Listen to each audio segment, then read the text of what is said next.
né, que eles profetizavam pelo Espírito de Cristo. Quem é que estava ali profetizando, né? Moisés era um profeta, né? Davi era um profeta. Então, não é um engano que profetizava, que fazia com que eles profetizassem, né? Era o Espírito de Cristo que estava neles, que vinha até eles, porque era a palavra do Senhor, né? Então, ele vinha até os profetas, vinha até Moisés, porque Moisés escreveu acerca de Jesus, e eles então escreviam. Então, não pode ser ali um Jeová, um falso Deus ali, tentando incutir no coração de Moisés uma coisa, quando na verdade, né, era... Ou seja, Moisés dando ouvidos à serpente, né? Mas tem muito mais coisa para a gente discutir sobre isso daí, não é? Sim. Ô, irmão Igor, aquele negócio, né? O rio sempre corre para o mar, mas o mar nunca transborda, né? Então você vê que é tudo cíclico. Dá um tempo, mas sempre volta a ocorrer de novo. Um fato interessante em Êxodo, né? Quando aparece lá aquele episódio da sarça, né? Que Moisés ele vê e ele fala lá, vai e liberta seu povo, e se não acreditar em você, fala que o eu sou te mandou. Então, quem seria esse eu sou? Que está no Antigo Testamento, certo? E Cristo ele vai falar que Abraão viu o dia dele e se alegrou. E falou assim, que antes de Abraão existir, eu sou. Então, esse eu sou é um só. Né? Você vê que é uma essência só. Então, como que é um mal e um bem? Quem é o eu sou o mal e quem é o eu sou o bem? E Cristo ele vai falar várias vezes no livro de João, principalmente, eu sou o pão da vida, eu sou a luz do mundo. Ele sempre enfatiza esse eu sou. E aí, se a gente parar para ver, ele sempre fala na linguagem nativa dele, né? Que era lá o hebraico. Então, ele sempre vai estar falando aquele termo, né? Yud-He, que é o Yahvé, né? Eu sou, eu sou, eu sou. Por isso que toda vez tentava apedrejar ele. Quando ele falou lá para aquele povo, Abraão viu meu dia, ele falou, eu sou, pegaram em pedra para apedrejar. Por quê? Porque ele estava falando que ele era o Deus do Antigo Testamento. Então ia apedrejar ele de blasfêmia, porque ele estava blasfemando, ele estava se igualando a Deus. E isso para o judeu era a maior blasfêmia, porque o homem não podia se igualar a Deus. Então você vê que não tem essa dualidade que eles botam, né? Essa dialética que eles tentam fazer para confundir as pessoas. Correto, exatamente. Né? E é dentro disso mesmo que o irmão Igor falou, porque nessa discussão, cara, essa discussão está diretamente ligada com o que Paulo nos 9. Porque Jesus, ele estava falando ali com os judeus, e ele estava falando assim, ó, se vocês... Olha como é que eles distorcem colocando que isso é um Deus mau. Não, olha o que Jesus fala nessa mesma passagem aí. Ele fala da descendência da carne e da descendência da promessa, né? Então, ele estava falando com os que descendiam na carne, por linhagem genética, realmente eles vinham de Abraão. Eles vinham Abraão, Isaac, Jacó, os 12 patriarcas, né, que teve Judá, né? Judá e Benjamim, no caso, eram as duas tribos ali que estavam ao sul, né? Então, eles descendiam geneticamente na carne, realmente de Abraão. Mas olha o que Jesus fala ali. Se vocês fossem, de fato, descendentes de Abraão, olha que importante agora, fariam as obras de Abraão, né? Aí ele fala ali colocando o seguinte: tudo vocês procuram me matar, a mim que estou falando sempre no vosso meio, né?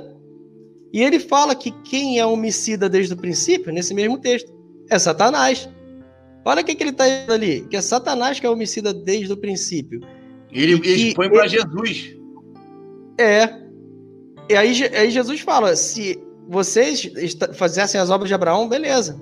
Vocês não estão fazendo, mesmo vocês sendo descendentes da carne, vocês não estão fazendo a obra de Abraão, vocês estão fazendo a obra do Satanás. Ele conclui isso no texto. E aí, o que o irmão Elber citou aí, é o que Jesus fala bem quando ele se retira ali, que eles pegam pedra realmente para apedrejar Jesus. Ele fala, ó, na verdade vos digo, que desde antes de Abraão existir, eu sou. É a mesma coisa que Paulo fala em Romanos 9. Olha como é que o apóstolo Paulo concorda perfeitamente com as palavras de Cristo, que Cristo concorda perfeitamente com o que foi falado lá através de Moisés, porque foi Moisés, né, sobre Abraão. Moisés escreveu sobre o Éden. Aquilo tudo lá está na Torá. Moisés escreveu sobre isso. Isso que Jesus estava falando ali Quem foi que escreveu foi Moisés, mas foi dado por quem? Para Moisés? Pelo próprio Senhor. Sim, Né? claro. Então, você vê que concorda, tudo concorda. E o que Paulo fala em Romanos 9? Nem todos os que estão em Israel são de fato israelitas. Né? Nem por serem filhos de Abraão significa, porque não são propriamente os da carne, mas, né, os da promessa realmente são filhos.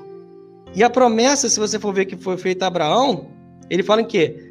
Na tua semente dita todas as famílias da terra. Estava falando de Cristo, que é a mesma semente que fala lá em Gênesis 3:15, se eu não me engano, que fala com Eva. Deus fala com Eva lá, ó, né, que de você pode descender a semente que pisará a cabeça da serpente. Olha que coisa.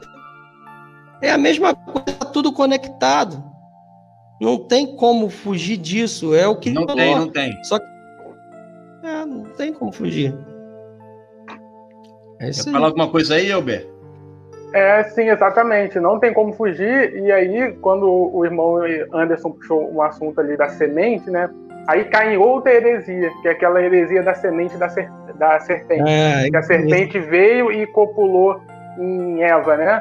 E aí fez o Caim, que é uma outra coisa totalmente diabólica, totalmente demoníaca, que vai contra toda a palavra de Deus, né? Então, percebemos que o quê? Que qualquer ali interpretação equivocada, acho que é a conexão, né?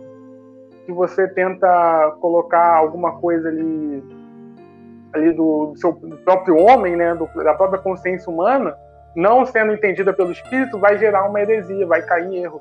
Porque a palavra, ela é perfeita, ela é inspirada totalmente, não tem ali nenhuma característica humana nela.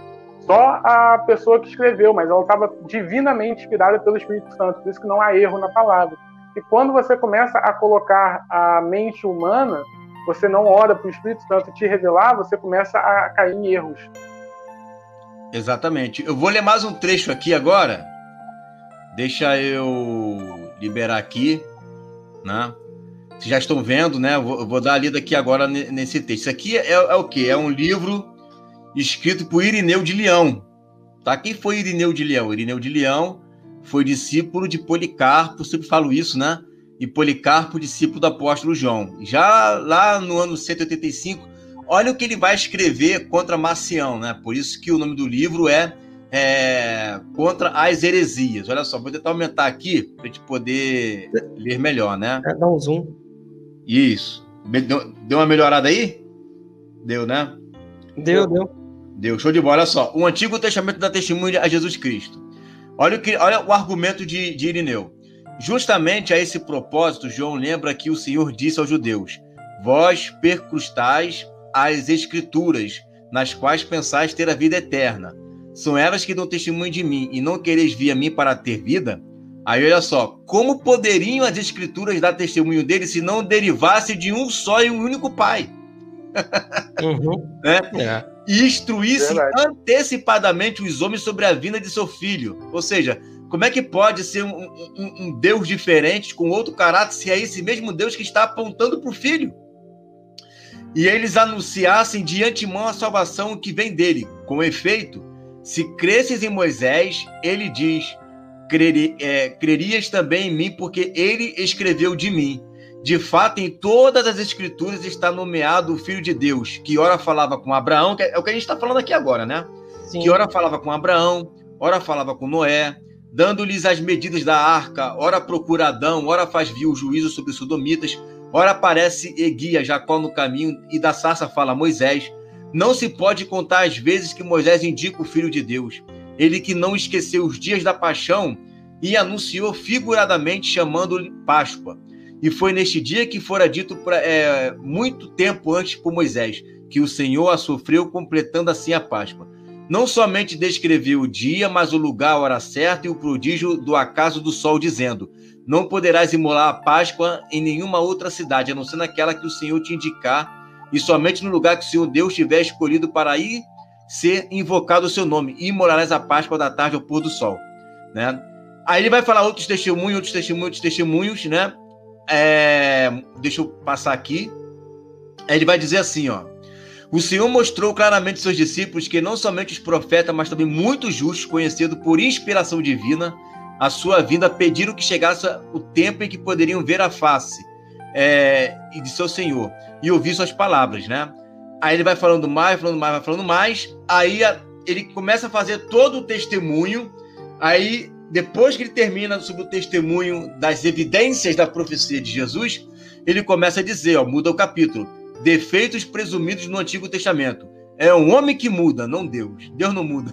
O homem muda, Deus não muda, né? Verdade. Isso difere Deus do homem. Deus faz, o homem é feito. Aquele que faz é sempre o mesmo. E quem é feito tem necessariamente início, meio, aumento e desenvolvimento. Deus faz o homem recebe o bem. Deus é perfeito em tudo, igual e idêntico a si mesmo. E por inteiro, né? Luz, pensamento, substância. Aí começa aqueles textos filosóficos dele, né?